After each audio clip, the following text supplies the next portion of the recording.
प्रिय विद्यार्थियों, आज का ये सेशन आप लोग के लिए बहुत ही मोस्ट इंपॉर्टेंट होने वाला है। यदि आप वाणिज्य वर्ग के विद्यार्थी हैं, वाणिज्य के विद्यार्थी हैं और कक्षा 10 में यदि आप बैठने वाले हैं, तो आज का ये बहुविकल्पी प्रश्नों की श्रृंखला आपके लिए है। ठीक है दोस्तों, बहुत ही मोस्ट इंपॉर्टेंट है, बहुत ही मोस्ट इंपॉर्टेंट है, बहुत ही ज्यादा मोस्ट इंपॉर्टेंट है। कक्षा 10 का कॉमर्स का ये वीडियो और बहुविकल्पी के इन प्रश्नों को आप जरूर देख कर जाइएगा अपने एग्जाम में। ऑडियंस देखिए, जो न्यू सिलेबस के अकॉर्डिंग आपका है ये पूरा का पूरा प्रश्न। चलिए स्टार्ट करते हैं बहुविकल्पी प्रश्नों की श्रृंखला। और यहाँ पर देखिए प्रश्न किस प्रकार से है। और 22 फरवरी को आप लोग को जाना है डिविजन सेकंड शिफ्ट में, जो है वाणिज्य का पेपर है। देखिए प्रश्न क्या है, पहला आपका व्यापार खाते में ऋणी पक्ष में लिखा जाता है। व्यापार खाते के ऋणी पक्ष में किसको लिखते हैं हम लोग? देखिए व्यापार खाते के ऋणी पक्ष में जो होता है डिविजन, मजदूरी खाता को लिखा जाता है। किसको लिखते हैं हम लोग? मजदूरी खाता को किस में लिखते हैं हम लोग? व्यापार खाते के ऋणी पक्ष में। दूसरा देखिए इंपॉर्टेंट प्रश्न क्या है, सकल लाभ निकालते हैं। सकल लाभ किसके द्वारा निकालते हैं? लाभ हानि खाते से, व्यापार खाते से, आर्थिक खाते से, इनमें से कोई नहीं। तो देखिए डिस्टेंस यहाँ पर क्या होगा, व्यापार खाता जो होगा इस प्रश्न का राइट आंसर हो जाएगा। तीसरा देखिए क्या है, क्रय वापसी को घटाते हैं। क्रय वापसी को किसमें से घटाते हैं? क्रय खाते से, विक्रय खाते से, पूंजी खाते से या फिर रोकड़ खाते से। देखिए क्रय खाता जो होगा इस प्रश्न का राइट आंसर हो जाएगा। चलिए बढ़ते हैं हम लोग फटाफट अगले प्रश्न की ओर। चुंगी खाता भाग है किसका? तो देखिए डिस्टेंस ये हो जाएगा आपका व्यापार खाते का। नहीं, जो चुंगी खाता होता है वो व्यापार खाते का भाग होता है। पांचवा देखिए महत्वपूर्ण प्रश्न क्या है आप लोगों का, लाभ हानि खाते से ज्ञात होता है। लाभ हानि खाते से क्या ज्ञात किया जाता है? ये प्रश्न जो है बहुत ही मोस्ट इंपॉर्टेंट है। तो देखिए डिस्टेंस लाभ हानि खाते से जो होता है वो शुद्ध लाभ और शुद्ध हानि दोनों को ज्ञात किया जाता है। ठीक है ना, यानी लाभ हानि खाते से क्या ज्ञात करते हैं हम लोग? शुद्ध लाभ तथा शुद्ध हानि दोनों को यदि निकालना होता है तो लाभ हानि खाते का प्रयोग किया जाता है। छठवां देखिए प्रश्न क्या हो जाएगा आप लोग का, सकल लाभ को लाभ हानि खाते में दिखाया जाता है। देखिए सकल लाभ को लाभ हानि खाते में दिखाया जाता है। तो किस में दिखाते हैं हम लोग? ऋणी पक्ष में, धनी पक्ष में, या फिर दोनों पक्षों में, या फिर इनमें से किसी में नहीं। तो देखिए इसको दिखाते हैं हम लोग धनी पक्ष में, यानी सकल लाभ को लाभ हानि खाते के धनी पक्ष में दिखाते हैं। चलिए बढ़ते हैं हम लोग फटाफट नेक्स्ट प्रश्न की ओर। बैंक से प्राप्त ब्याज को दिखाते हैं। बैंक से जो प्राप्त ब्याज होता है उसको हम लोग लाभ हानि खाते के धनी पक्ष में दिखाते हैं। कहाँ दिखाते हैं? लाभ हानि खाते के धनी पक्ष में। बैंक से जो भी ब्याज मिलता है उसको कहाँ दिखाते हैं? लाभ हानि खाते के धनी पक्ष में। आठवें पॉइंट प्रश्न की ओर जब बढ़ते हैं, देखिए निर्गत वाहन व्यय भाग है। निर्गत वाहन जो व्यय भाग होता है वो मुख्य रूप से लाभ हानि खाते का भाग होता है। आठवें का विकल्प नंबर ए जो होगा करेक्ट हो जाएगा। चलिए 9वें प्रश्न की ओर, चालू संपत्ति क्या है? तो देखिए डिस्टेंस रोकड़ जो होता है उसे हम लोग क्या बोलते हैं? चालू संपत्ति के रूप में कहते हैं। इसके अलावा देखिए डिस्टेंस जो अचल संपत्ति के रूप में मशीनरी, फर्नीचर, ये सभी चीजें हो जाएंगी, जबकि रोकड़ जो है आपका चल संपत्ति है ना, चालू संपत्ति है। 10वें पॉइंट प्रश्न की ओर बढ़ते हैं, पूंजी में शुद्ध लाभ को दिखाया जाता है। देखिए पूंजी में शुद्ध लाभ को जोड़कर दिखाया जाता है। 11वां प्रश्न क्या है, आर्थिक चिट्ठे में दोनों पक्षों का योग क्या होता है? समान होता है, असमान होता है, दोनों होता है, या फिर इनमें से कोई नहीं। तो देखिए जो समान होगा इस प्रश्न का राइट आंसर हो जाएगा। बहुत ही मोस्ट इंपॉर्टेंट पॉपुलर क्वेश्चन है आप लोग का। क्वेश्चन नंबर यहाँ पर 12वां। 12वां प्रश्न क्या है, ख्याति क्या है? मूर्त संपत्ति है, अमूर्त संपत्ति है, संपत्ति नहीं है, इनमें से सभी। तो देखिए डिफरेंस ये हो जाएगा अमूर्त संपत्ति, यानी ख्याति जो होता है उसे हम लोग अमूर्त संपत्ति की श्रेणी में रखते हैं। 13वां देखिए प्रश्न क्या है आप लोगों का, स्टॉक किस प्रकार की संपत्ति की श्रेणी में आता है? देखिए स्टॉक किस प्रकार की संपत्ति की श्रेणी में आता है? देखिए स्टॉक जो होता है उसको हम लोग मुख्य रूप से जो होता है चालू संपत्ति की श्रेणी में देखते हैं। यानी स्टॉक को जो है किस प्रकार की संपत्ति की श्रेणी में रखते हैं हम लोग? तो चालू संपत्ति की श्रेणी में रखा जाता है।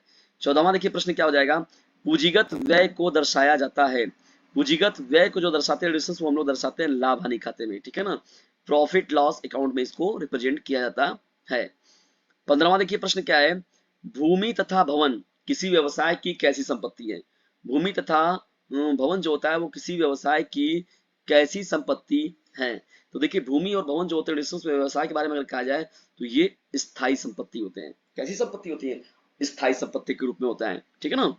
16वां देखिए प्रश्न क्या है, अंतिम रहतिये का मूल्यांकन किया जाता है। देखिए अंतिम रहतिये का जो मूल्यांकन करते हैं हम लोग वो लागत मूल्य या बाजार मूल्य दोनों में से जो भी कम हो उसके बेस पर किया जाता है। ठीक है ना, तो अंतिम रहतिये का मूल्यांकन किसके बेस पर किया जाता है? लागत मूल्य या बाजार मूल्य दोनों में जो भी कम हो उसके बेस पर हम लोग क्या करते हैं? अंतिम रहतिये का मूल्यांकन करते हैं। 17वां देखिए आप लोग का प्रश्न क्या हो जाएगा डिस्टेंस, बहुत ही मोस्ट इंपॉर्टेंट है, ये बहुविकल्पी का महामैराथन।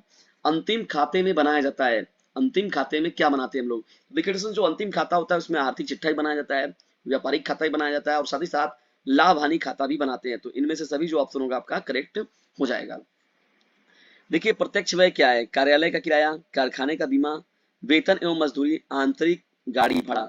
देखिए प्रत्यक्ष जो व्यय हो गया डिस्टेंस, वो हो गया आंतरिक गाड़ी भाड़ा जो होगा आपका राइट हो जाएगा। 19वां देखिए प्रश्न क्या है आप लोगों का, माल के क्रय से संबंधित व्ययों को लिखा जाता है, माल के क्रय से संबंधित व्ययों को लिखा जाता है लाभ हानि खाते में, निर्माण खाते में, आर्थिक चिट्ठे में, या फिर व्यापार खाते में। तो देखिए व्यापार खाता जो होगा इस प्रश्न का राइट आंसर हो जाएगा। ठीक है दोस्तों, देखिए 19वां प्रश्न था, 20वें प्रश्न की ओर, और आप लोग जान रहे हैं कि 20 बहुविकल्पी प्रश्नों की श्रृंखला आपसे पूछी जाएगी। निम्नलिखित में से कौन सा अप्रत्यक्ष व्यय नहीं है? तो देखिए दोस्तों, जो आयकर होता है वो अप्रत्यक्ष व्यय नहीं होता है, ठीक है ना। और ये बहुत महत्वपूर्ण प्रश्नों की श्रृंखला एडिशंस बहुत ही इंपॉर्टेंट है, इसे अपने क्लासमेट पर शेयर करते चलिए। और याद रखिएगा, यदि ज्यादा नंबर पाने की है इच्छा तो डीजे सर चैनल से जरूर लीजिएगा शिक्षा, इसे कर दीजिए अपने क्लासमेट पर शेयर, क्योंकि बोर्ड एग्जामिनेशन है आप सभी लोगों के नियर। जैसे खुद भी लाभ उठाइए इस चैनल का, और दूसरों को भी इससे लाभान्वित जरूर कीजिए, और जबरदस्त तरीके से इस चैनल का लिंक अपने क्लासमेट पर शेयर कीजिए। व्यापार खाते में देखिए डिस्टेंस क्या आ गया, नहीं दिखाया जाता है। तो देखिए डिस्टेंस, जो निर्गत ढुलाई होती है उसे हम लोग व्यापार खाते में नहीं दिखाते हैं। देखिए 22वां प्रश्न क्या है आपका, व्यापार खाते में दर्शाया जाता है। तो गैस एवं ईंधन, वेतन, कमीशन, किराया। तो देखिए डिस्टेंस, गैस एवं ईंधन जो होता है उसे हम लोग व्यापार खाते में दर्शाया जाता है, ठीक है ना। 23वां देखिए प्रश्न क्या हो जाएगा आप लोग का, अदत्त मजदूरी में दर्शाई जाती है व्यापार खाते के डेबिट पक्ष में, लाभ हानि खाते के डेबिट पक्ष में, आर्थिक चिट्ठे के दायित्व पक्ष में, आर्थिक चिट्ठे के संपत्ति पक्ष में। तो देखिए अदत्त जो मजदूरी होता है उसको हम लोग आर्थिक चिट्ठे के दायित्व पक्ष में दर्शाते हैं। तो इसमें का विकल्प नंबर सी जो होगा आपका करेक्ट हो जाएगा। नेक्स्ट प्रश्न की ओर बढ़ते हैं। यहाँ पर देखिए अगला प्रश्न क्या है आप लोगों का, ख्याति क्या है? तो ख्याति तो पहले ही बताया गया आपको कि ये आपका दूसरे सीरीज में भी था, तो अमूर्त संपत्ति हो जाएगा। स्टॉक किस प्रकार की संपत्ति की श्रेणी में आता है? देखिए स्टॉक के बारे में हम लोग बात करें तो रिलेशंस को देखा जाए तो ये क्या होता है, ये चालू संपत्ति होता है ना, ठीक है ना। ये कंटिन्यूअसली प्रोसेस वाला जो होता है आपका चालू संपत्ति के रूप में होता है। पूंजीगत व्यय को हम लोग कहाँ दर्शाया जाता है? देखिए पूंजीगत व्यय की बात अगर करें तो इसको हम लोग लाभ हानि खाते में रिप्रेजेंट करते हैं, ठीक है ना। भूमि तथा भवन किस व्यवसाय की संपत्ति? देखिए स्थायी हो गया यहाँ पर। अंतिम रहतिया का मूल्यांकन कहाँ करते हैं बताइए? ये प्रश्न फिर से देखिए आप लोग को मिला, तो यहाँ पर देखिए हो गया क्या, लागत मूल्य या बाजार मूल्य दोनों में से जो भी कम हो वहां पर दिखाते हैं, ठीक है ना। आंतरिक, ये फिर से रिपीट हो रहा है लग रहा है। अंतिम खाते में बनाया जाता है क्या? इनमें से सभी जो होगा आपका, देखिए ये प्रश्न होगा जो एडिशंस ना। प्रत्यक्ष व्यय व्यय क्या होता है? देखिए आंतरिक गाड़ी भाड़ा, ठीक है ना। माल के क्रय से संबंधित व्ययों को क्या बोलते हैं हम लोग, ठीक है ना। तो यहाँ पर व्यापार खाते में, ठीक। आगे जब पढ़ेंगे हम लोग अप्रत्यक्ष व्यय नहीं है, तो देखिए आयकर जो होता है यह अप्रत्यक्ष व्यय नहीं होता है, व्यापार खाते में नहीं दिखाया जाता है। तो निर्गत ढुलाई जो होता है उसको हम लोग व्यापार खाते में नहीं दिखाते हैं। व्यापार खाते में दर्शाया जाता है गैस एवं ईंधन, तो देखिए गैस एवं ईंधन वाला ऑप्शन आपका करेक्ट हो जाएगा। अदत्त मजदूरी में दर्शाई जाती है क्या? आर्थिक चिट्ठे के दायित्व पक्ष को, ठीक है ना। लाभ हानि खाता जो खाता तैयार किया जाता है, तो देखिए डिस्टेंस यहाँ पर जो होता है लाभ हानि खाता होता है जो साझेदारी फर्म के द्वारा भी होता है, एकल व्यवसायी के द्वारा भी होता है, कंपनी के द्वारा भी होता है। तो उपयुक्त सभी जो ऑप्शन होगा ये आपका करेक्ट हो जाएगा। चालू संपत्ति है, तो देखिए रोकड़ जो होता है डिस्टेंस वो चालू संपत्ति होता है। चालू दायित्व नहीं है, तो देखिए पूंजी जो होता है वो चालू दायित्व नहीं होता है, ठीक है ना। ये देखिए सब यूपी बोर्ड में आए हुए प्रश्नों की श्रृंखला आप लोग के समक्ष दिख रही है सामने रिलेशंस, सब देखिए यूपी बोर्ड में यहाँ पर देखिए एक जिस जिस समय यहाँ पर मोस्ट इंपॉर्टेंट तौर पर देखिए यहाँ पर दिख रहा है आप लोग को, सब देखिए प्रश्न आए हुए हैं। नेक्स्ट प्रश्न की वजह बढ़ते हैं, स्थायी संपत्ति नहीं है, तो देखिए डिस्टेंस यहाँ पर रहती है जो होता है वो स्थायी संपत्ति नहीं होता है।